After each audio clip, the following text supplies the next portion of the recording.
In today's Community Connection, teen suicide. As kids prepare to head back to school soon, we have an important warning for parents. Back in 2017, I sat down with a Valley father exactly 1 month to the day after his daughter took her own life.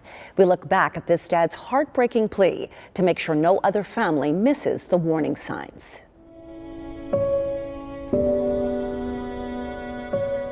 She played softball, gymnastics. She's real athletic at everything she does, and then I just started teaching her golf because I love playing golf. And no, I don't have a little golfing buddy.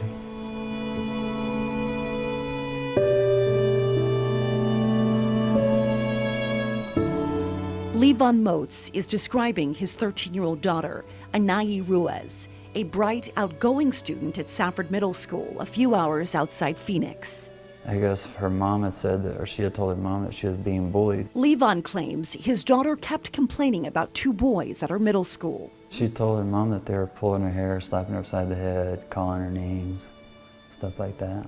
Stuff that led Anayi to report the incidents. So she went to school on Wednesday and told the assistant principal that she was being bullied, and the assistant principal told her that she's not the type of kid that gets bullied, that it wasn't true. And so she raised her voice and told the principal that it was, she said a cuss word, and they suspended her for saying a cuss word. A punishment that would ultimately be a breaking point for this thriving teen.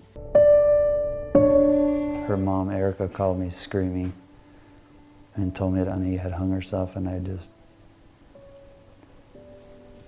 just screamed, and I was driving immediately to Safford. Michael, our son, said that Annie, after she takes her, she always comes out of the room, and so he said he just looked and looked and she wouldn't come out, so he went to check and the door was locked, so he said he tried to open the door and called her name and she wouldn't come out, so he kicked the door in and found her in the closet. For her to do something that drastic, it's just so out of her character. Any tweener teen is troubled. They're going through the toughest time in their life. Katie McPherson. For 23 years, she's been working on school campuses, training students, counselors, parents, and teachers on how to help prevent teen suicide. It's pretty serious. When it comes to teen suicide, there's not just one trigger. There's so many moving parts between anxiety, depression, more academic rigor, parents, family dynamics, and a disconnect between kind of the virtual world that kids are living in and parents keeping up with what that all means. She gets straight A's, and one semester ended up being straight F's, and I asked her, I was like, why do you have F's? And she goes, because the people are picking on me because I'm smart. I was like, who cares if you're smart? Look who's going to be someone when they grow up, you. And they're going to be looking at you in the long run. And then the next semester, she had A's and B's again. Anayi's suicide adds to the growing number of teens taking their own lives in Arizona. Our boys are really the ones that are completing these suicides. In our populations, I call them the invisibles. So a lot of the students that we've lost in the last year and a half have really been our high-achieving kids with lots of friends, where academic rigor and maybe sports and athleticism are being pushed, not only by parents and coaches, but also by themselves. So how can parents help?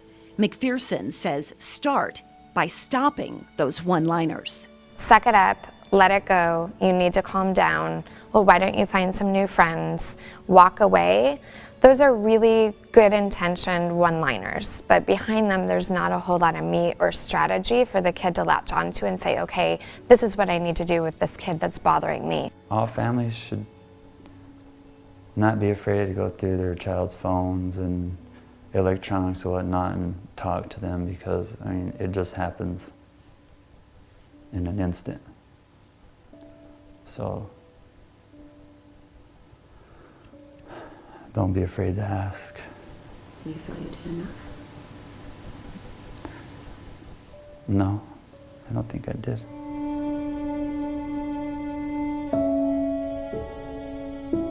I checked in on Levon, and he is doing well and still advocating for teen suicide prevention. Some good news to report. In the last few years, Arizona lawmakers have passed 4 laws providing resources and awareness for teens. If you or someone you love needs help, please call or text the Teen Crisis Line 24/7, 365. That number's on your screen, 602-248-TEEN, or you can visit teenlifeline.org for additional resources.